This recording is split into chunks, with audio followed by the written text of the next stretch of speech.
회사에서 일을 하고 있는데 모르는 번호로 전화가 왔습니다.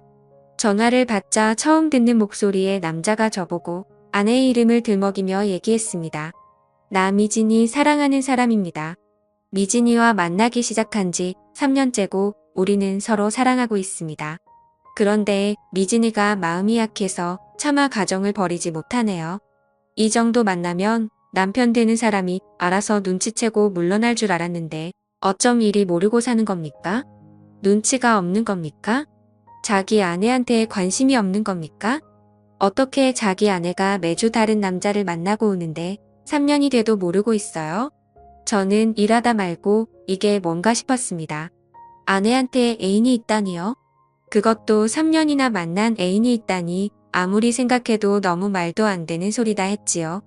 진짜 애인이라고 쳐도 상간남이 전화가 와서 내가 네 아내 애인이라고 얘기하는 게 이게 상식적으로 말이 안 되는 소리 같아.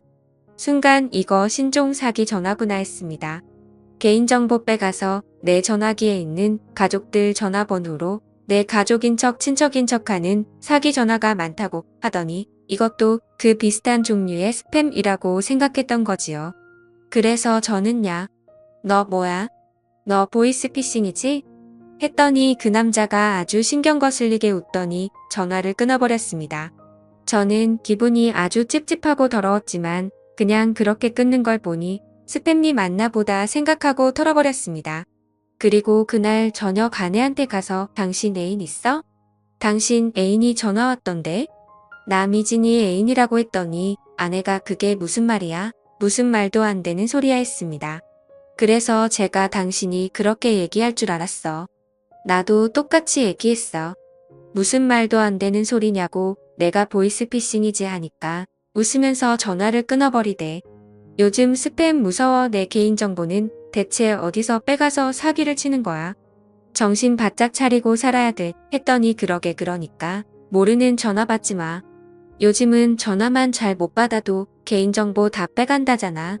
암튼 빨리 끊어 다행이지 뭐야 하더군요. 그래서 저는 참 별일 다 했다. 앞으로는 모르는 번호 아예 안 받아야겠다 했지요. 그리고는 그 전화는 잊었습니다. 제 입장에서 봤을 때 정말 말도 안 되는 소리였으니까요. 그 전화를 받고 일주일 뒤 모르는 번호로 또 전화가 걸려왔습니다. 가만 보니 일주일 전에 걸려왔던 그 번호 같더군요. 그래서 저는 보이스피싱이라 생각하고 전화 끊어버렸고 며칠 후 또 전화가 걸려오기에 아 이거 진짜 끈질긴 놈이네 하고 또 전화를 끊어버렸지요. 저는 혹시나 실수로 이 전화를 받게 될까봐 보이스피싱이라고 번호도 입력해 놓았습니다. 그런데 그 보이스피싱이 장난이 아닌 겁니다. 똑같은 번호 비슷한 시간대에 하루에 한 통씩 전화가 걸려오는 겁니다. 요즘 보이스피싱은 원래 이런 식으로 하는 건가, 원래 이렇게 끈질긴가 싶었지요. 그런데 아무리 생각해도 보이스피싱 치고는 한 사람한테 너무 공을 들인다는 생각이 들었습니다. 그것도 이미 보이스피싱인 것을 눈치챈 사람한테 이렇게까지 하는 건 좀 이상하다 싶었지요. 끝도 없이 전화가 오는 것도 이상하고 비슷한 시간대에 전화가 오는 것도 이상하고 진짜 뭔가 있나라는 생각이 들더군요. 그 사람 전화가 보이스피싱이 아니라면 아내한테 진짜 애인이 있다면 그 사람이 진짜 아내 애인이라면 믿을 수도 없고 믿고 싶지도 않았지만 불가능한 일은 아닌 것 같았습니다. 그 후로 저는 아내를 유심히 살펴봤습니다. 그런데 아내는 평소와 같았습니다. 아침이 되면 다 같이 아침을 먹고 아이는 학교로 저와 아내는 일터로 나갔습니다. 아내는 아이를 낳고 나서 경력 단절로 일자리를 구하기 힘들어 옷가게에서 일을 했는데 아이도 챙기고 저녁도 해야 한다며 낮에 몇 시간만 일을 한다고 하더라고요. 그래서 돈은 별로 많지 않지만 돈을 많이 버는 것보다 가족들 챙기는 게 더 중요한 것 같다며 아이가 어린이집에 다니기 시작할 때부터 5년째 그 일을 하고 있습니다. 아내의 하루는 늘 일정했고 제가 퇴근하기 전에는 꼭 집으로 들어와 저녁을 준비했고 저녁 먹고 나면 아이 공부를 봐주고 설거지를 하고 아이가 잠들고 나면 저와 함께 시간을 보냈습니다. 평일에는 오늘 하루 종일 서 있어서 피곤하다며 그냥 잠들 때가 많지만 주말에는 꼭 저와 달콤한 시간을 가졌습니다. 아내는 바람이 날 이유도 없었고 전혀 바람 피우는 사람 같지도 않았습니다. 아내가 다른 남자와 바람이 났다고 하기에는 우리 집은 너무나 평온했습니다. 그런데 계속 걸려오는 전화에 기분이 찝찝한 건 어쩔 수 없었습니다. 그러다 며칠 잠잠한가 했는데 보이스피싱이라고 입력된 번호로 전화가 또 걸려왔습니다. 저는 전화를 받을까 말까 하다가 이게 뭔지 진짜 보이스피싱이 맞는지 확인은 한번 해봐야겠다 싶었습니다. 그래서 전화를 받았지요. 처음에 받았을 때는 별 생각 없이 받아서 몰랐는데 다시 받아보니 이 사람이 한 전화는 공중전화 같았습니다. 내가 전화를 받으니 통화하기 진짜 힘든 사람이구만. 이제야 전화 받아요? 지금까지 정말 내가 헛소리했다고 생각한 모양이네. 그런데 오늘은 전화 왜 받았어요? 가만 보니 아내가 바람피는 것 같죠. 하더군요. 당신 뭐야? 뭐 하는 사람이야? 했더니 나 당신 아내, 애인 당신보다 더 당신 아내를 사랑하는 사람입니다. 하더군요. 이거 미친 사람 아니야? 야, 너 뭐야? 너 왜 자꾸 이따위 전화하고 그래? 이유가 뭐야? 너 이거 내 번호도 아니지? 더 이거 공중전화에서 전화하는 거잖아. 이거 완전 사이코패스 아니야? 지금 뭐 하자는 수작이야? 저도 모르게 소리를 쳤습니다. 왜 나한테 화를 내요? 화를 내려면 당신 아내한테 화를 내야지. 나는 당신 아내가 다른 남자와 바람이 났다는 거 얘기해주는데 고마워해야 하는 거 아닌가? 그렇게 속고 살면 완전 호구지. 정말 모르는 거예요? 그냥 적당히 눈 감아주고 모른 척 하는 거예요? 했습니다. 이거 완전 또라이 아니야? 너 지금 나 협박하는 거야? 내 말이 사실이면 공중전화로 하지 말고 나하고 만나. 아내하고 3자 대면에서 사실인지 협박인지 확인해보자고. 만나면 3자 대면에서 사실이면 그때는 당신 아내하고 헤어질 건가? 그게 약속하면 내가 앞에 나타나지. 순간 뭐라고 할 말이 없었습니다. 만약 3자 대면에서 저 사람 말이 사실이라면, 진짜 내 아내가 제 남자 애인이라면 갑자기 아내와 헤어진다는 것은 상상도 할 수 없는 일이었습니다. 그래서 제가 말했습니다. 나는 내 아내를 믿고 당신 말이 사실이라고 생각하지 않아. 하지만 이렇게 전화해서 얘기를 하는 데는 그만한 이유가 있을 것 같은데 나 생각할 시간이 필요해. 내일 다시 전화를 주면 내가 3자 대면을 할지 말지 결정할 테니까 내일 다시 얘기했지요.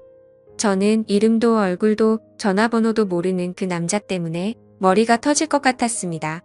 그 남자는 누군지 도대체 나한테 왜 이러는지 알아야겠다 생각이 들었습니다. 어떻게든 끝을 보지 않으면 절대 끝날 것 같지 않았습니다. 저는 우선 아내와 얘기를 해봐야겠다 싶었지요. 제가 제일 믿는 사람도 아니고 그 누구보다 믿어야 할 사람도 아니니까요. 저는 아내한테 그날 있었던 일에 대해 얘기를 했습니다. 그리고 물었지요. 어떻게 된 거야? 솔직히 말해줬으면 좋겠어.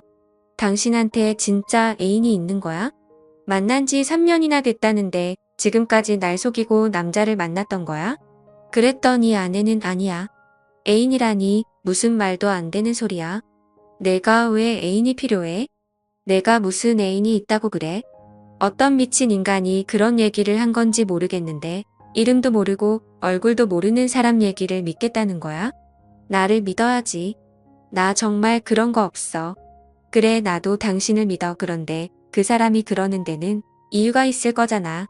누군지 정말 몰라? 누군지 짐작하는 사람도 없어?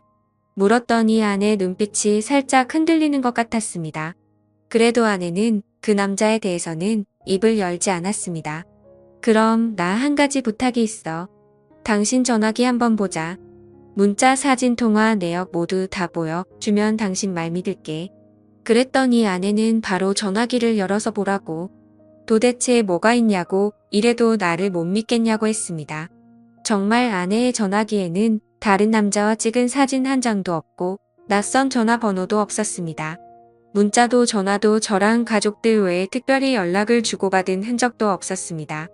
정말 귀신에 홀린 기분이 들었지요. 아내는 절대 애인 같은 건 없다는데 그 남자는 끝까지 자기가 아내 애인이라고 하니 기가 막힐 노릇이었습니다. 솔직히 이제는 누구 말이 진짜인지 누가 나를 속이고 있는 건지 판단할 수도 없었습니다. 당연히 아내를 믿어야지. 싶다가도 도대체 밖에서 무슨 짓을 하고 다니기에 이상한 사람한테서 전화가 오나 아내가 의심스럽기 시작했습니다. 저는 밤새도록 한숨도 잘 수가 없었습니다. 우선 그 사람을 만나지 않는 이상 답은 나올 것 같지 않았습니다. 그렇다고 그 남자가 내거는 조건을 무조건 받아들이고 아내와 선차대면을 할 수도 없었습니다. 어떻게 할까 수도 없이 생각하고 또 생각했죠. 저는 그 남자가 비슷한 시간에 전화하는 공중전화 위치를 확인해 보기로 했습니다. 저는 114 홈페이지로 들어가서 그 남자의 공중전화번호를 찍었습니다. 도로명 주소와 함께 지도에 정확한 위치가 표시되었습니다. 그곳은 우리 집에서 40분 정도 떨어진 곳이었습니다. 그 남자가 내일 다시 전화하기로 했으니 분명 내일 비슷한 시각에 그 남자는 저에게 전화를 할 것이고 저는 현장으로 가서 그 남자를 붙잡고 이판사판 어떻게든 결론을 내기로 했습니다. 늘 전화가 오는 시각은 12시에서 1시 사이. 저는 회사로 출근했다가 조퇴를 하고 그 남자가 전화하는 공중전화로 갔습니다. 저는 근처 커피숍에 앉아서 그 남자가 전화하길 기다렸습니다. 정확히 남자는 12시 58분에 전화를 했습니다. 전화가 울리자 바로 전화를 받고 공중전화로 발걸음을 옮겼습니다. 역시나 허름한 공중전화 안에 웬 남자 한 명이 전화를 걸고 있었습니다. 그 남자가 저에게 생각 많이 해봤냐고 어떻게 할 거냐고 묻더군요. 그래서 나는 내 아내를 조금도 의심하지 않고 내 아내는 절대 그럴 사람이 아니다. 그러니 미친 짓 한 번만 더 하면 경찰에 신고해서 가만두지 않을 거라고 했지요. 그랬더니 그 남자는 또다시 너무나 기분 나쁜 소리로 웃으면서 어떻게 그런 여자를 믿지? 다시 생각해봐. 그 여자 장난 아니야. 내 말 믿고 싶지 않은 모양인데 너는 미진이를 몰라? 내가 미진이를 정말 잘 알아. 우리 정말 그렇고 그런 사이야 했습니다. 저는 당장 달려가 멱살을 거머쥐고 죽도록 해주고 싶었지만 억지로 끓어오르는 화를 눌렀습니다. 그 남자의 집이든 직장이든 뭐든 알아내야 했으니까요. 그 남자는 저에게 남편을 속이고 다른 남자와 놀아나는 그런 여자를 어떻게 믿으려고 그러냐며 다시 잘 생각해보라는 말을 남기고 전화를 끊었습니다. 그 남자는 전화를 끊고 발걸음을 돌렸습니다. 저는 그 남자의 뒤를 멀찌감치 밟았고 그 남자가 들어가는 곳은 무인 모텔이었습니다. 아무도 없이 혼자 들어갔습니다. 저는 일단 기다려보기로 했지요. 그리고 잠시 후 한 여자가 모텔로 들어섰는데 저는 얼굴을 보고 숨이 탁 막혔습니다. 그 남자가 들어가고 난 후 얼굴을 나타낸 그 여자는 제 아내였습니다.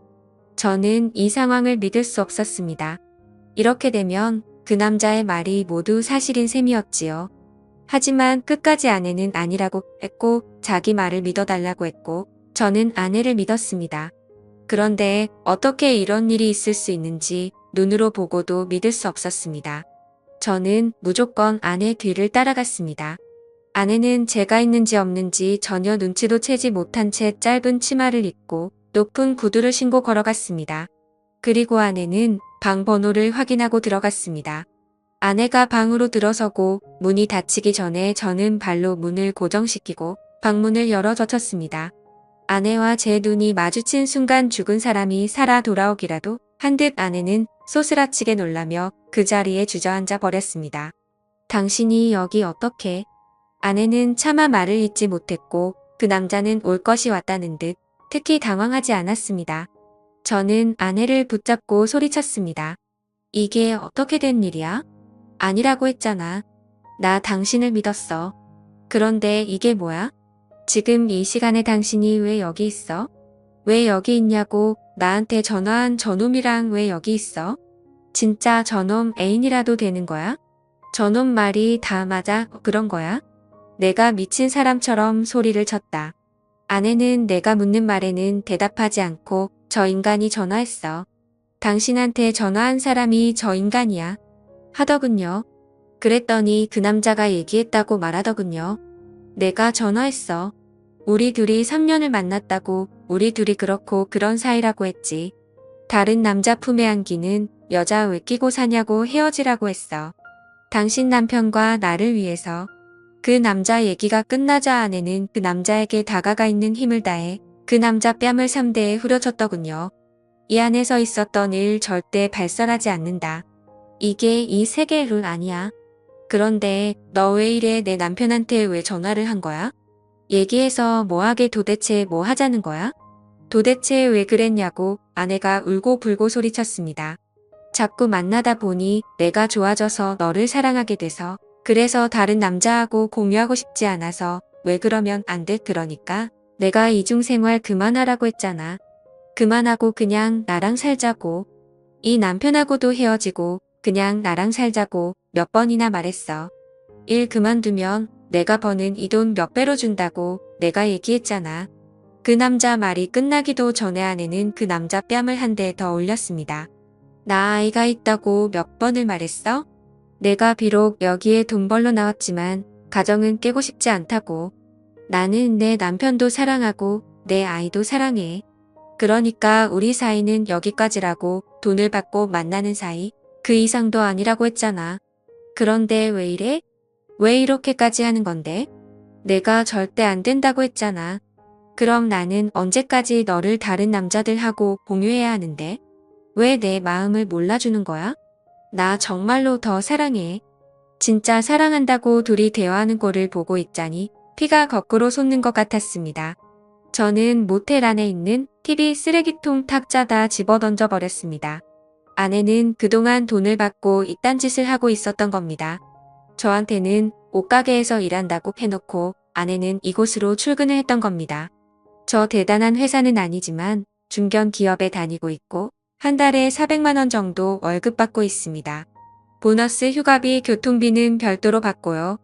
저 지금까지 일하면서 한 푼도 안 쓰고 아내한테 그 월급 다 가져다 주고 저는 필요한 만큼 아내한테 돈 받아서 썼습니다. 필요한 돈이라고 해봐야 가끔 쓰는 술값, 친구, 친척들 경조사비 정도였지 저는 별다른 취미도 없어서 돈을 많이 쓰는 스타일도 아니었습니다. 딸 하나 키우고 우리 셋이 살면서 대단히 넉넉하지는 않아도 충분히 살 수 있는 돈이었습니다. 그래도 아내가 옷가게 나간다고 할 때는 잠깐 나가서 일한다니까 아무래도 조금이라도 보탬이 되면 생활이 훨씬 나아지니까 그러라고 했던 겁니다. 그런데 아내는 지난 5년간 저를 속이고 남자들을 만났으며 그것도 몇 명을 VIP로 정해놓고 마치 애인 만나는 것처럼 만나고 있었고 그 중에 의사, 은행원, 언론인 등 여러 명이 있었는데 은행에 다니는 이 남자는 40이 되도록 결혼하지 않고 있다가 아내를 만난 후 아내에게 목을 메었던 겁니다. 저는 아내에게 물었습니다. 왜 이랬냐고요? 이렇게 돈 벌지 않아도 먹고 사는 듯 부족하지 않은데 왜 이렇게까지 돈을 번 거냐고요? 그랬더니 아내는 처음에는 전화 통화만 하는 일인 줄 알고 시작했다고 했습니다. 그런데 전화방을 하다 보니 자연스레 만나게 되고 만나다 보니 단골이 생기고 돈이 생기더랍니다. 하루에 적어도 30만 원 많이 벌 때는 100만 원씩 벌다 보니 도저히 이 일을 그만둘 수 없었다고 하더군요. 그래서 제가 그랬지요. 당신은 지금 내 앞에서 돈 핑계를 대고 있지만 진짜 이유는 돈이 아닌 것 같아. 이 일이 참 적성에 맞아 보여. 내가 몰랐네. 10년을 넘게 살면서 당신 적성에 맞는 일이 이런 일인 줄 꿈에도 몰랐어. 적성에 맞는 일 찾았으니 일 열심히 해야지. 앞으로 열심히 이곳에 드나들면서 열심히 돈 벌어봐.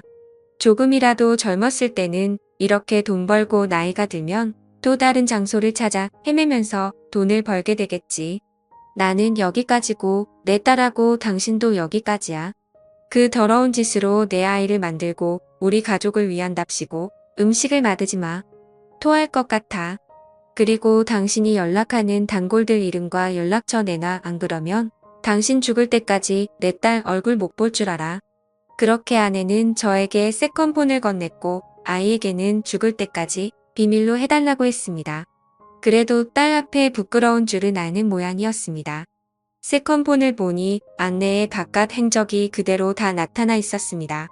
다른 전화기로 연락을 하고 있었으니 아내의 전화기는 깨끗할 수밖에 없었던 겁니다. 저는 저에게 연락한 그놈을 상대로는 전화통화 내역과 연결책을 잡아 소송을 걸었고 다른 사람들도 전화 연락 문자 주고 받은 증거들을 모아서 소송을 걸었습니다. 그리고 그 사람들 주소를 알아내 한 명 한 명 집으로 찾아가 당신들 남편이 대낮에 뭐라고 다니는지 다 알려주었습니다. 고상한 척 좋은 아빠 좋은 남편인 척하면서 당신들 남편 어떻게 살고 있는지 한번 보라고요. 낮에 열심히 회사에서 일하는 척하면서 돈을 뿌리고 다니는 사람들이다. 그런데 당신들은 남편이 뭐하고 다니는지 꿈에도 생각지 못했을 거다. 대낮에 모텔 드나드는 당신네 남편들 잘 살피고 관리 잘하시라고 얘기하고 나왔습니다. 그 이후 아내는 미안하다부터 시작해서 절대 앞으로 그러지 않겠다는 말까지 수도 없이 용서를 빌었지만 저는 도저히 아내를 받아들일 수 없어서 아내와 결국 헤어졌습니다. 아내는 돈 버는 게 무슨 죄냐고 악을 썼지만 저는 그렇게 돈 버는 것은 죄라고 특히 가족들에게는 용서받지 못할 죄라고 얘기해주고 그 후로 연락을 끊었습니다. 그 일이 있은 지 1년이 넘었지만 저는 그 충격이 너무나 커서 지금도 자다가 벌떡 일어나지만 나와 딸을 위해서 최대한 잊으려고 노력하고 있습니다. 앞으로 다른 여자는 못 만날 것 같고 우리 딸과 행복하게 잘 살고 싶습니다. 지금까지 제 사연을 들어주셔서 감사드려요.